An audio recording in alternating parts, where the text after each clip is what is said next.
It's more than failure, it's a disaster. The biggest failure is the fact that the President of the United States, for the first time, no other president has ever done this, put daylight between the United States and our ally Israel.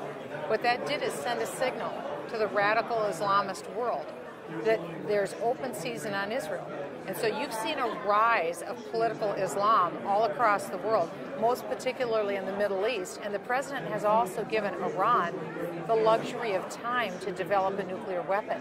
When he said that we would sit down with Iran without any preconceived conditions, and they unfortunately are in the process now of putting online a nuclear bomb. Now, why does this matter? A week ago today, the supreme leader in Iran said that Israel is a curse and has to be cut out. They use this kind of rhetoric repeatedly. In other words, what this means is that they are committed to the annihilation of Israel. But not only Israel, they're committed to the annihilation of the United States. I am not willing to wake up some morning and find out that an American city has been eviscerated off the face of the map and that millions of people are killed.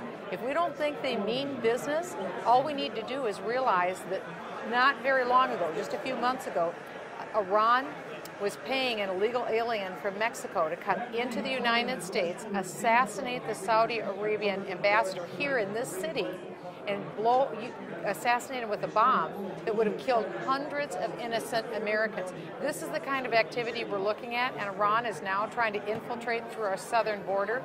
So President Obama has taken his eyes off the prize, and that's making the job of the next President of the United States very difficult with fewer choices. In your speech today, you said that foreign policy can change the course of history. You compared the malaise of Carter to the Reagan administration, peace through strength.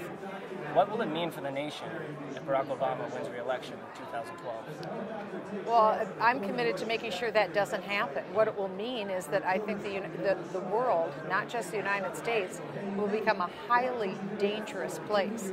We could be looking potentially at economic collapse, not only in the United States, but other nations, but we're also looking at a shift of military power as well. Now, here's what's important.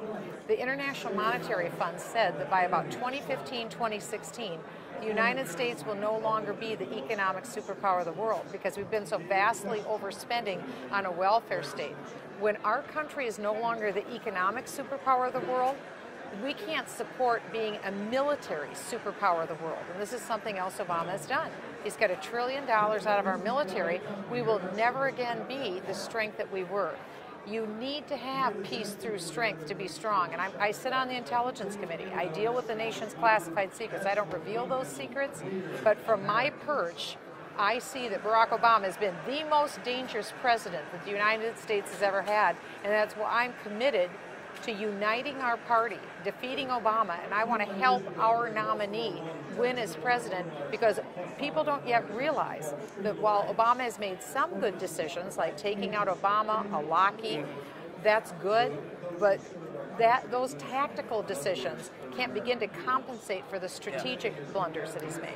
Yeah, and speaking of our relationship with Israel, you said today in your speech that he's the only president in American history that has not supported the president.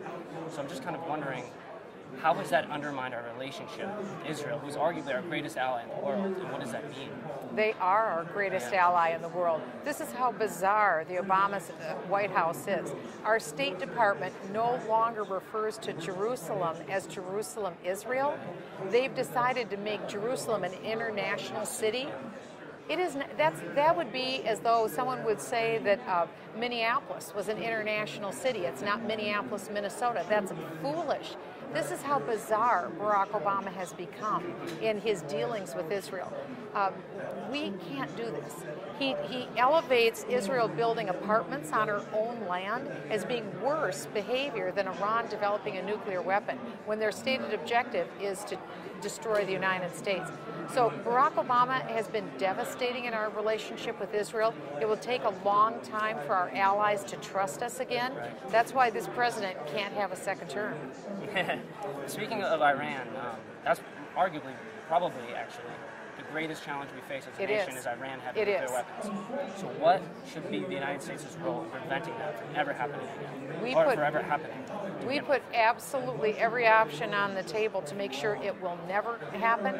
So that's why we need to have our intelligence community together with our military, working together with our ally Israel. Israel is in the crosshairs. The distance from Tehran to Jerusalem is about the same distance as Miami to Washington, D.C. If we had an aggressor who was working on a nuclear bomb, who was saying almost on a weekly basis, we're going to annihilate you and take you out and kill your people, and every single step they're taking is to effectuate that annihilation, I think we would take them seriously too.